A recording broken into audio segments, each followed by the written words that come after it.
Ibu Saudara? Puji nama Tuhan ya.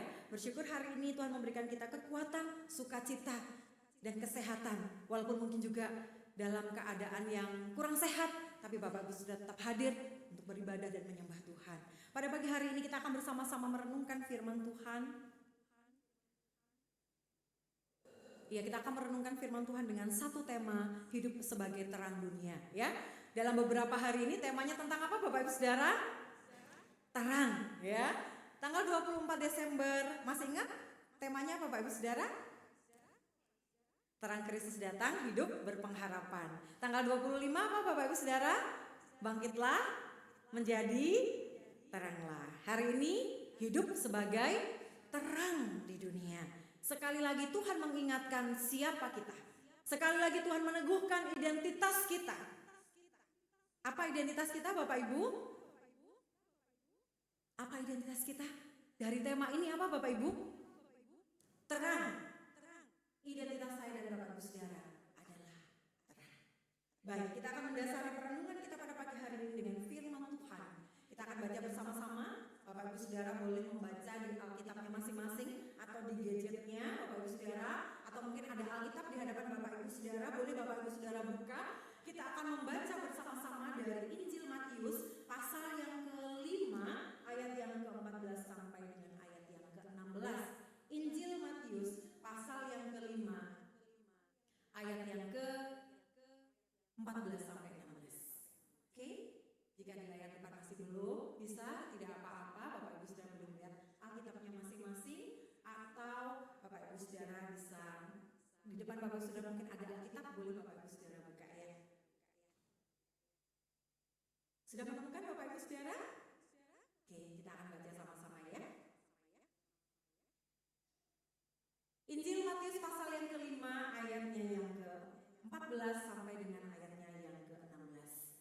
1, 2, 3. Kamu adalah terang dunia.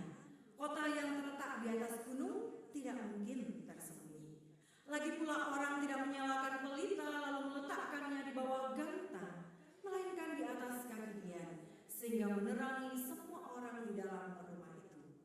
Demikianlah hendaknya terang bercahaya di depan orang, supaya mereka melihat perbuatanmu yang baik dan memuliakan Bapamu yang di sorga. Puji nama Tuhan, selamat dan berbahagia bagi setiap kita yang tidak hanya membaca dan merenungkan firman Tuhan, tetapi yang melakukan firman Tuhan itu hari lepas hari. Bapak Ibu Saudara, beberapa waktu lalu ada seorang ibu, ada seorang anak Tuhan. Saya mendengarkan kisah tentang beliau. Apa kisahnya Bapak Ibu Saudara? Beliau adalah seorang ibu biasa, enggak terkenal. Di gereja dia enggak terkenal, enggak viral Bapak Ibu Saudara ya. Kalau zaman sekarang kan maunya viral gitu ya. Enggak viral. Juga enggak punya jabatan yang besar di gereja. Enggak sering terlihat juga di gereja. Namanya mungkin juga enggak banyak dikenal oleh jemaat. Tetapi hidupnya berbicara tentang Yesus dengan caranya sendiri. Setiap minggu beliau selalu datang beribadah. Selalu datang beribadah Bapak Ibu Saudara. Ketika selesai ibadah, setiap minggu selalu rutin untuk datang ibadah. Ketika beliau pulang kembali ke rumah setelah ibadah, di sanalah sebagian besar hidupnya dijalani. Dijalani dengan apa Bapak Ibu? Dengan merawat suaminya yang sudah bertahun-tahun mengalami sakit stroke. Kalau suami kita sehat-sehat saja, wah senang ya Bapak Ibu Saudara ya. Tapi ini suaminya stroke dan sudah bertahun-tahun bahkan puluhan tahun dilewati dengan merawat suaminya. Dia seringkali merasa lelah. Wajar ya Bapak Ibu, merawat orang sakit itu capek, lelah, mengurus semuanya, apalagi gak bisa jalan, gak bisa ngapa-ngapain, hanya di tempat tidur. Itu sangat melelahkan. Kadang dia juga merasa hidupnya cukup sunyi. Tapi ia tidak pernah banyak bercerita tentang masalahnya. Dia tidak banyak bercerita tentang pergumulannya kepada orang-orang di sekitarnya. Bahkan dia jarang sekali mengeluh, paling hanya bicara, ya saya sedang capek. Tidak pernah mengeluhkan, menceritakan kebobrokan, kekecewaan, kemarahannya dengan kondisi yang dihadapi oleh suaminya. Sehingga siapapun yang masuk bertandang ke rumah beliau merasakan satu hal. Di sana ada ketenangan yang tidak dibuat-buat. Hanya ketika tamu datang seolah-olah pura-pura baik sama suaminya. Enggak, Bapak Ibu Saudara. Nampak sekali tidak seperti demikian yang terjadi di rumah ibu ini. Ternyata tetangga-tetangga itu memperhatikan. Mereka itu melihat bagaimana ibu ini dengan sabar, dengan tetap telaten, dengan tetap lembut, merawat suaminya tiap-tiap hari. Hidupnya tidak mudah, hidupnya terasa berat. Sampai suatu hari ada seorang tetangga yang memberanikan diri untuk mampir ke rumah beliau gitu ya. Dan berkata kepada beliau, "Bu, saya ini nggak tahu ya isi imannya ibu itu seperti apa. Tapi jujur ya Bu, saya pengen seperti ibu, pengen punya iman seperti ibu." Tetapi yang dimaksudkan oleh tetangga ini sebenarnya jelas Bapak Ibu Saudara ya. Bukan iman yang hanya di kepala ini, paham doktrin-doktrin kekristenan. Bukan iman yang hanya hafal ayat-ayat Alkitab. Yang bukan hanya sekadar baca Alkitab setiap hari. Tapi iman yang berakar kepada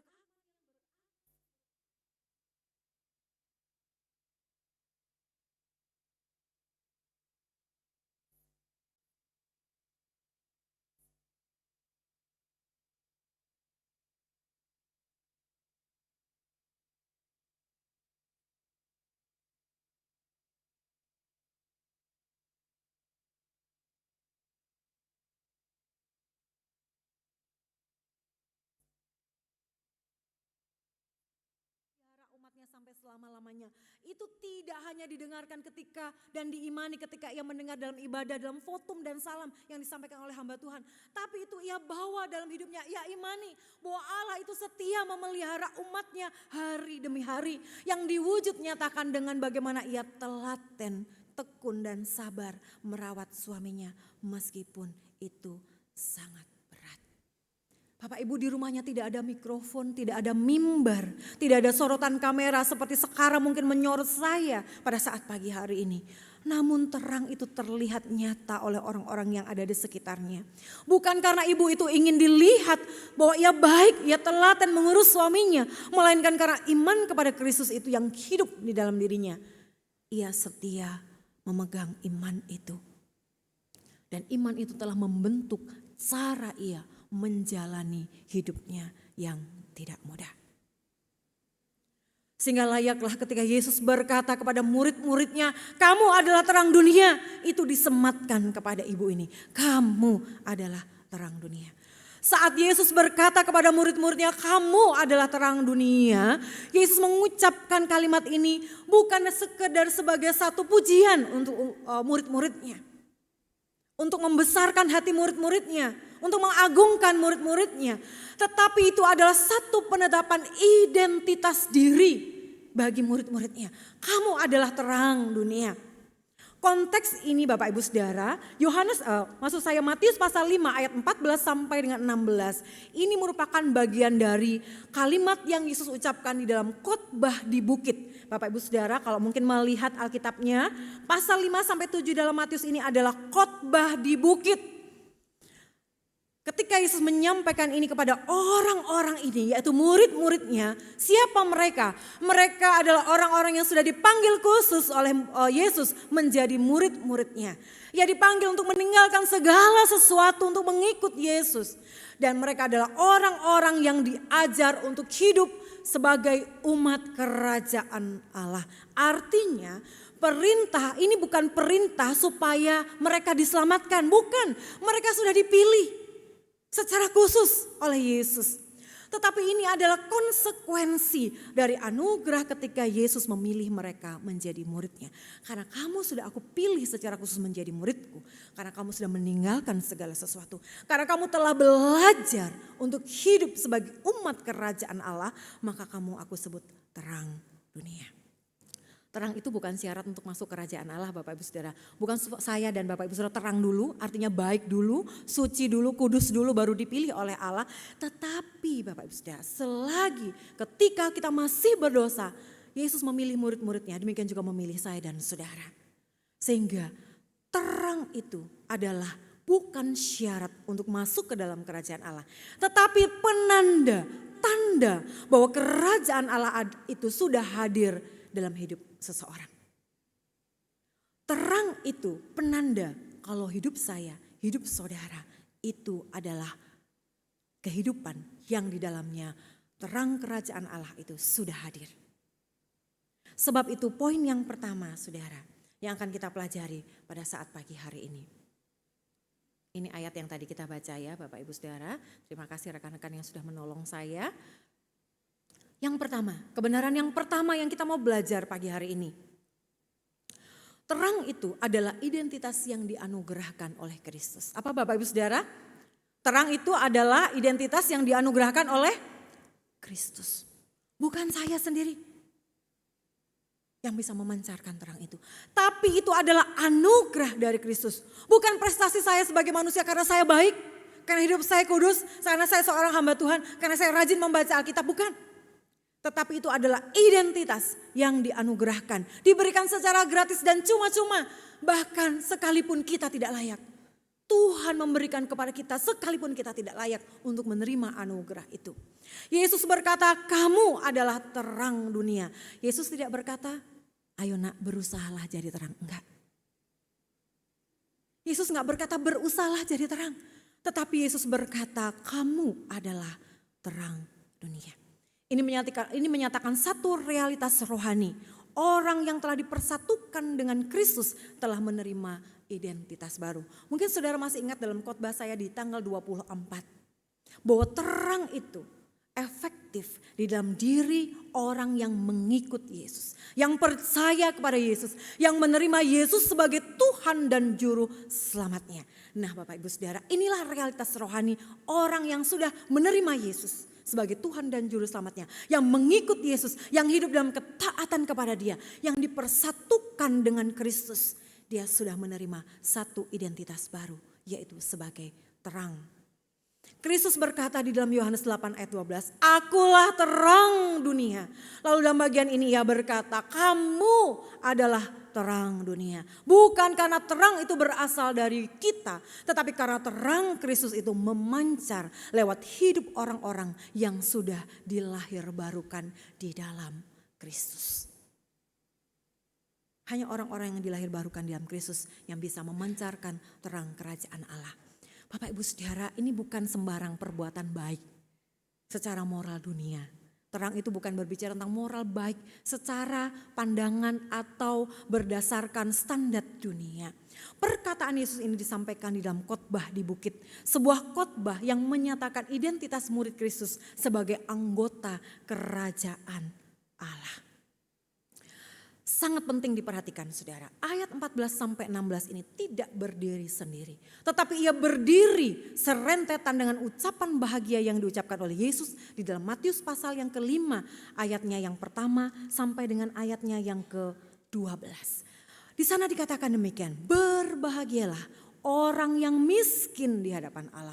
Orang yang merendahkan dirinya di hadapan Allah. Menyadari kemiskinannya di hadapan Allah. Bahwa dia sungguh membutuhkan Allah dalam kehidupannya. Berbahagialah orang yang berduka cita atas dosanya. Menyadari keberadaannya berdosa di hadapan Allah dan membutuhkan Allah. Berbahagialah orang yang lapar dan haus akan kebenaran yang hanya ada di dalam Allah. Berbahagialah orang yang lemah lembut, murah hati dan yang membawa damai. Ini identitas warga kerajaan Allah. Karena ini ada di dalam orang-orang yang sudah dilahirbarukan di dalam Kristus. Maka kita disebut terang dunia. Ini identitas kita. Ini jati diri kita saudara. Miskin di hadapan Allah. Berduka cita atas dosa. Enggak terus hidup di dalam dosa. Tapi dosa menjadi satu hal yang terus digumulkan. Untuk terus mengalami pertobatan. Terus berubah dan dikuduskan. Orang yang selalu haus dan lapar akan kebenaran. Selalu mencari Yesus. Selalu mencari kebenaran itu. Selalu membaca, merenungkan dan melakukan firman Tuhan. Yang mengubah hidupnya menjadi lemah lembut. Menjadi murah hati. Menjadi orang yang membawa damai. Ini jati diri terang itu. Tidak satupun dari ciri murid Kristus atau warga kerajaan Allah ini berbicara tentang kehebatan manusia. Tetapi satu kehidupan yang lahir dari identitasnya sebagai umat Allah.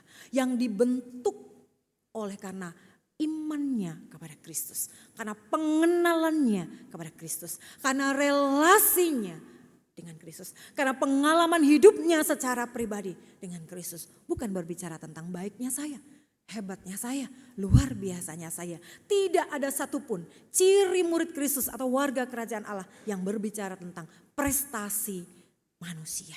Semuanya berbicara tentang kerendahan hati dan kebergantungan kepada anugerah Allah.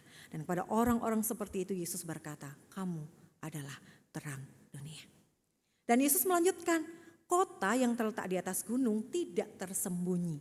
Kota yang terletak di atas gunung tidak tersembunyi. Dikatakan ya, ini ayatnya Bapak Ibu Saudara ya. Matius pasal yang ke-14, kota yang di atas gunung tidak tersembunyi. Lalu Yesus melanjutkan dengan perkataan berikutnya. Pelita itu dinyalakan bukan untuk ditutupi dengan gantang. Gantang itu adalah alat penakar gandum. Fungsi gantang ya untuk menakar gandum, bukan untuk menutupi terang. Bapak Ibu, terang atau pelita itu pada zaman budaya Yahudi adalah satu-satunya sumber terang di malam hari.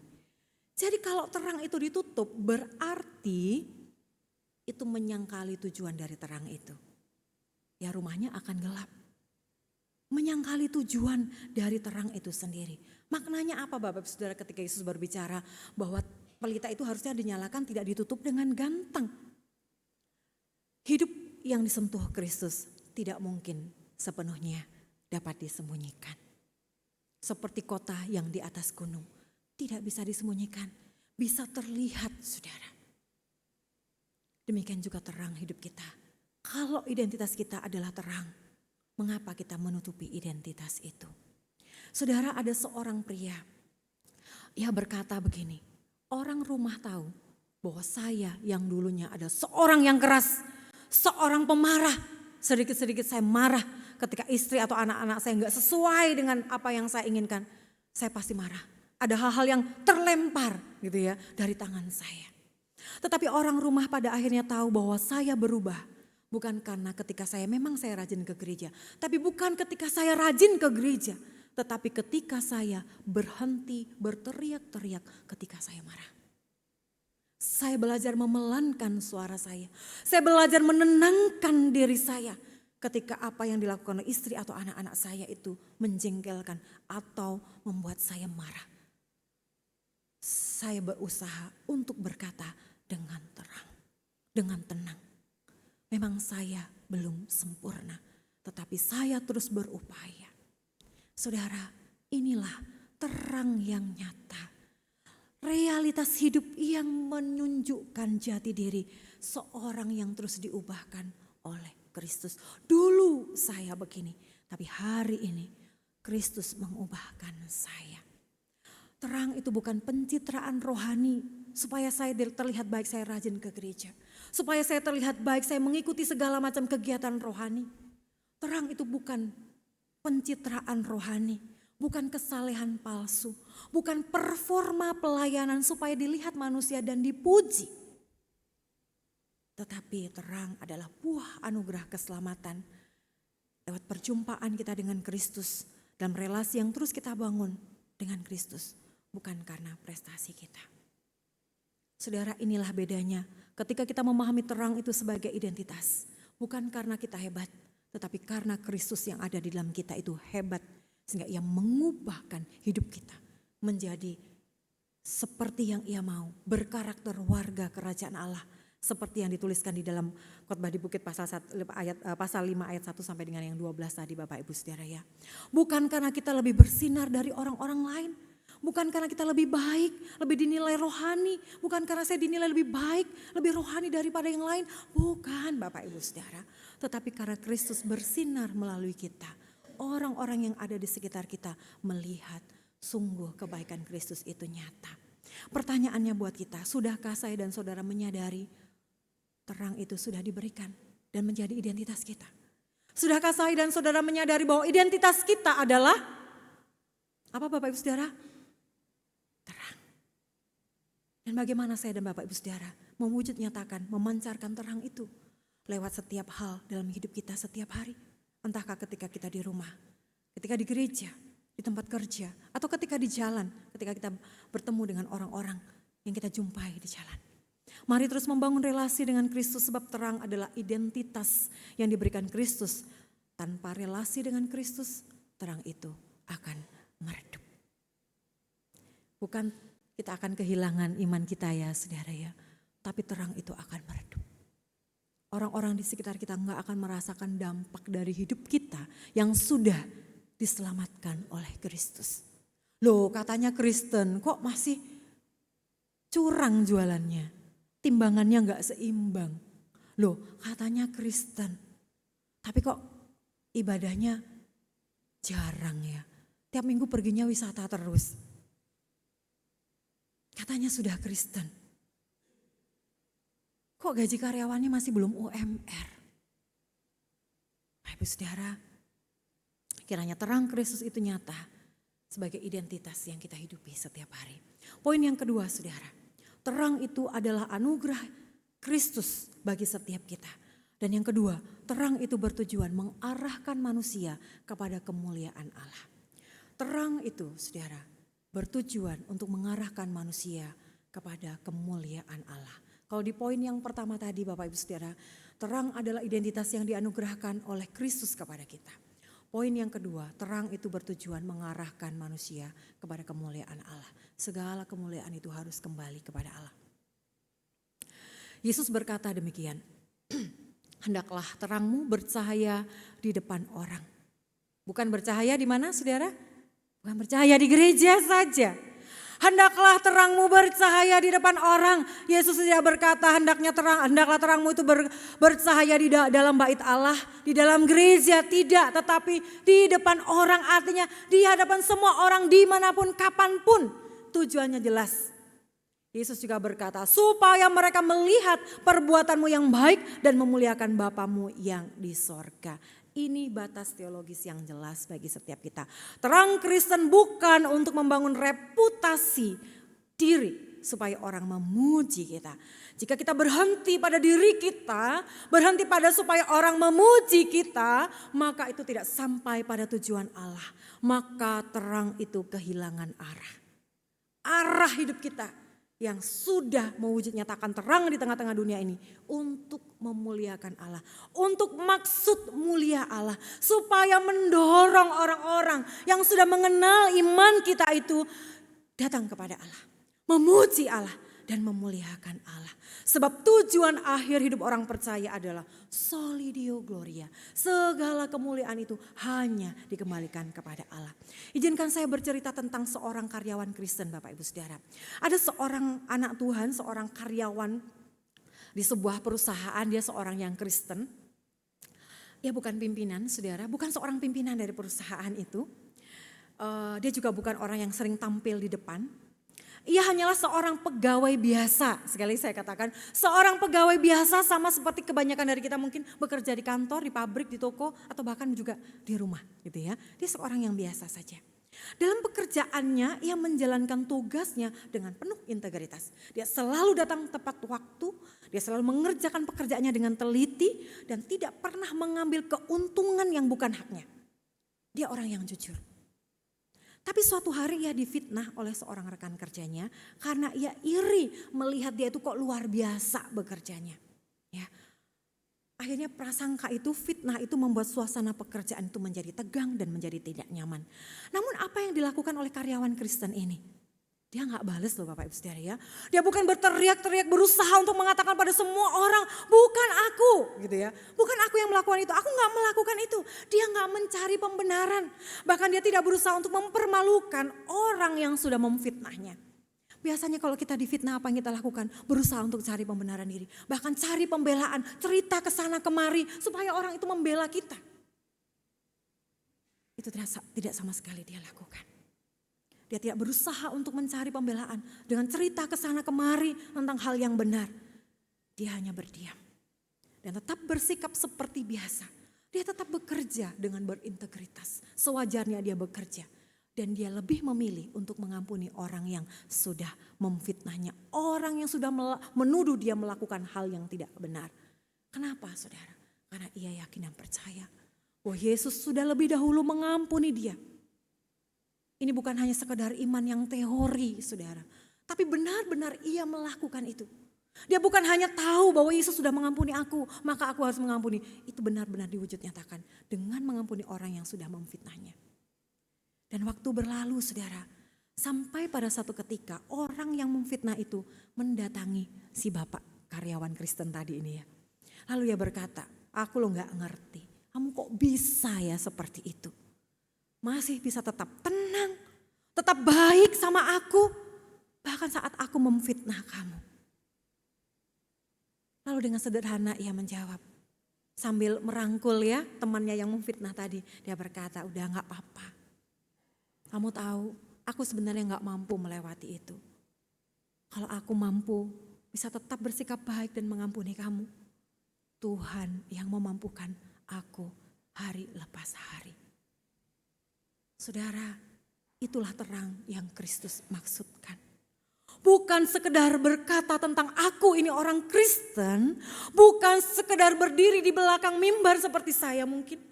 Bukan sekedar menunjukkan foto profil yang tampak suci dan kudus sedang sibuk melayani Tuhan. Tetapi perbuatan yang nyata menunjukkan karakter Kristus yang bisa dirasakan oleh orang lain. Saudara yang dikasihi Tuhan, mari kita sungguh-sungguh boleh memahami apa yang Tuhan inginkan. Tuhan menginginkan kita memiliki karakter kerajaan Allah. Bukan supaya kita dipermuliakan, tapi supaya menuntun orang, mengarahkan orang kepada Tuhan. Seperti Bapak karyawan Kristen ini. Dia gak berkata tentang dirinya, ya aku sudah terus belajar untuk sabar. Enggak. Justru dia berkata, Tuhan yang memampukan aku. Dia membawa orang ini untuk tahu bahwa Tuhanlah yang memberikan kekuatan hari demi hari. Mari kita bawa pulang dua kebenaran ini. Bahwa terang itu adalah identitas kita. Tuhan sudah memilih saudara, memilih saya. Bukan karena kita layak, tapi karena kasih-Nya. Dan memberikan kita identitas baru sebagai manusia Allah. Sebagai terang yang memancarkan, memantulkan terang Kristus lewat sikap cara hidup kita sehari-hari. Dan ketika kita sudah diubahkan memiliki karakter kerajaan Allah, Ia mau supaya setiap orang yang melihat hidup kita yang demikian itu memuliakan Allah. Supaya mereka diarahkan untuk memuliakan Allah. Terang kita bertujuan untuk mengarahkan sesama kita untuk memuliakan Allah. Mungkin terang kita kecil saudara, hanya pelita yang kecil saja. Mungkin satu seperti lilin kecil di tengah malam. Namun satu lilin kecil pun mampu menuntun orang yang tersesat. Mampu bisa menolong orang untuk tahu jalan mana. Bapak Saudara bayangkan ketika Bapak Saudara di rumah mengalami listrik padam, lampunya padam, ada lilin. Kalau Bapak Saudara mau ke dapur, cukup bawa satu lilin, itu menerangi jalan saudara untuk sampai di dapur. Demikian juga tindakan kecil dan sederhana yang mencerminkan jati diri kita sebagai anak Tuhan, itu mampu menolong orang lain untuk dapat tahu mana yang benar.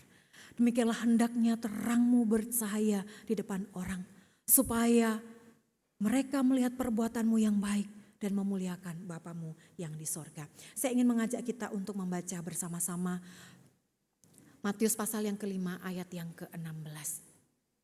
Kita baca sama-sama ya Bapak Ibu Saudara ya. 1, 2, 3. Demikianlah hendaknya terangmu bercahaya di depan orang, supaya mereka melihat perbuatanmu yang baik dan memuliakan Bapamu di surga.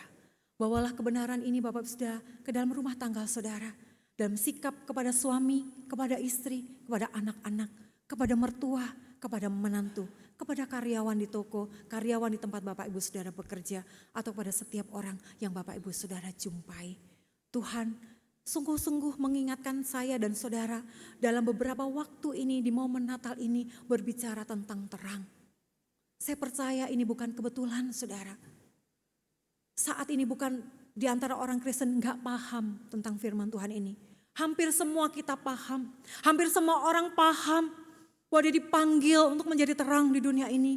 Tetapi pertanyaannya, sudahkah kita menjadi orang Kristen yang benar-benar menyatakan terang itu secara tegas dan nyata dalam realita hidup kita, sikap hidup dan tindakan kita? Jangan-jangan saya dan saudara hanya paham. Jangan-jangan saya hanya mampu menjadi seorang pemberita firman di atas mimbar ini. Mari kita selidiki hati kita. Biarkan Tuhan mengoreksi hidup kita. Sehingga ketika saya dan saudara pulang, benar-benar kita hidup di tengah-tengah dunia yang menyatakan jati diri kita yang berbeda. Kita warga mana Bapak Ibu? Warga mana? Kerajaan sorga. Amin. Saya ingin kita mengucapkan sama-sama. Kita warga mana Bapak Ibu Saudara? Kerajaan Allah. Apa buktinya saudara dan saya warga kerajaan Allah? Hidup kita nanti ketika sudah keluar dari gedung gereja ini. Itu wujud nyatanya. Amin. Tuhan menolong kita. Mari kita berdoa. Bapa dalam kerajaan surga, kami bersyukur untuk pagi hari ini. Terima kasih ya Tuhan, Engkau sudah memilih kami menjadi milik-Mu, menjadi murid-Mu. Kau memberikan kami karakter yang baru. Kau melahirbarukan kami sehingga kami memiliki karakter kerajaan Allah. Itulah terang kehidupan kami yang Tuhan mau itu menjadi nyata di tengah-tengah dunia ini. Dan relasi kami di tengah dunia ini dengan kehidupan yang tidak mudah. Mungkin kami berhadapan dengan orang yang memfitnah kami, menyalah-nyalahkan kami, memandang rendah kami, menghina kami. Mungkin kami juga sedang berhadapan dengan realita keadaan hidup yang tidak mudah. Dalam permasalahan ekonomi, masalah keluarga, masalah kesehatan. Tapi di situ Tuhan mau karakter kerajaan Allah itu terwujud nyata dalam hidup kami. Tuhan menolong setiap kami, hamba-hambamu yang hadir pada pagi hari ini. Hambamu yang berdiri di atas mimbar ini, maupun setiap jemaat Tuhan yang bersama-sama dengan mendengar firman Tuhan. Agar hidup kami nyata sebagai terang di tengah-tengah dunia ini. Terpuji nama Bapa, Tuhan Yesus dan Roh Kudus yang setia menjaga, menolong, melindungi dan memelihara hidup kami. Dari dulu sekarang sampai selama-lamanya. Haleluya. Amin. Tuhan memberkati kita, saya kembalikan kepada Ibu.